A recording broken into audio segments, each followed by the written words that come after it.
Oh, okay, it's nice to have somewhere to sit. So the living room has only been primed so far, but I have to be honest, I like this flat white. It feels a bit like being in a gallery, and that would make me the only piece of art in this room right now. It really doesn't have that cozy feeling that you want in a living room though, does it? So we'll see what we do.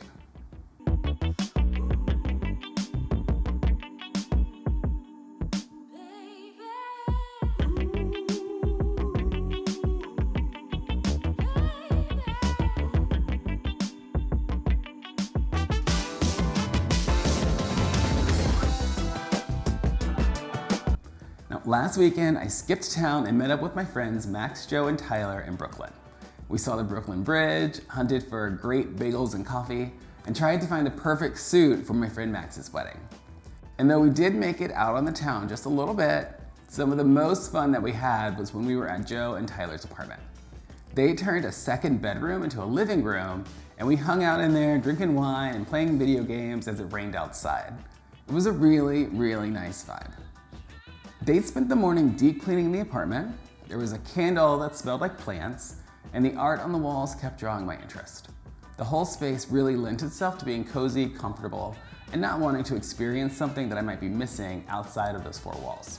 There was no FOMO. And yes, I can hear the homo FOMO joke, but I feel like it's too easy, so we will keep moving on.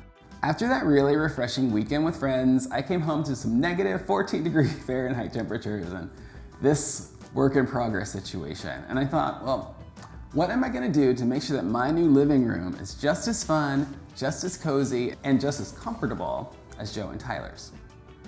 I also began to wonder if my whole design aesthetic is just rooted in jealousy, but that is for another video.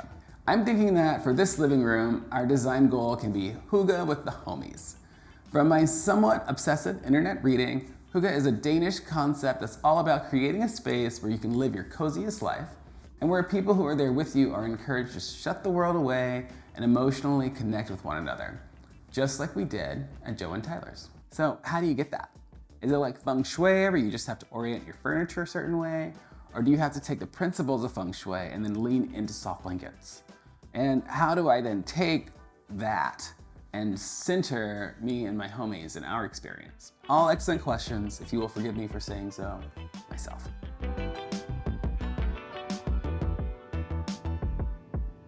So I got into Hygge this week, and according to my research, applying it to your living room is less of a science and more of an art. But according to Google's AI overview, there are at least 10 principles of Hygge: atmosphere, presence, pleasure, gratitude, harmony, comfort, togetherness, shelter, and equality. And one more, because that is, I think, only 9.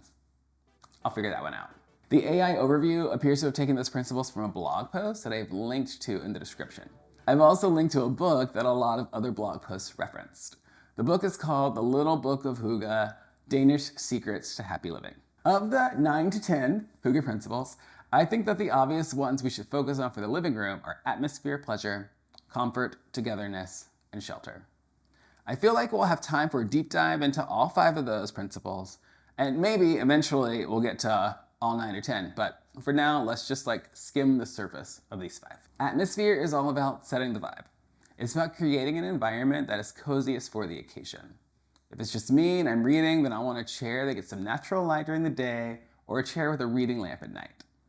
For a group hang, then I want enough light for people to see, but overhead light should be kept to a minimum, and there should be some strategically placed lamps to keep things easy on the eyes. Pleasure is all about encouraging small joys. Homies love snacks, little treats in conveniently located places, healthy ones and not so healthy ones, the option of still or sparkling water, or maybe hot or iced coffee. I really enjoyed this one because you have to think through the things that bring you joy and then strategically time your indulgence for the maximum impact. Comfort is a little obvious. This chair is not comfortable. It is not allowed in my new living room. Less obvious are the things that the homies don't usually think about.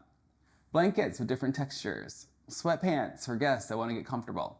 Oh my God, when I got back from Brooklyn and the temperature was negative 14 degrees, I spent so much time enjoying our heated mattress pad in bed. So maybe a heating element of some kind for our super long winters will be nice. Comfort, after all, is king. Now, togetherness is not a word that my most toxic homies would embrace, but you can trick them into it. One thing I like is modular seating. Everyone can sit together on the couch if they want, or people can move their seat into somewhere that's more comfortable for them. Or if they've had too much beer, then they can hang out in Pike's bed. He doesn't love that, but he does prefer to have every guest in the same room engaging with each other at the same time, so I think he will learn to live with it. And then finally, shelter. I can't get too far into this one now, but we've got plans for the future. Imagine these doors opening out onto a deck with an outdoor seating area and living room. Okay, it's very cold right now.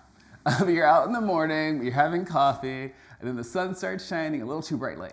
With this setup, this extended living room setup, you can just step in from the deck into the shelter of the house while still enjoying the outdoors.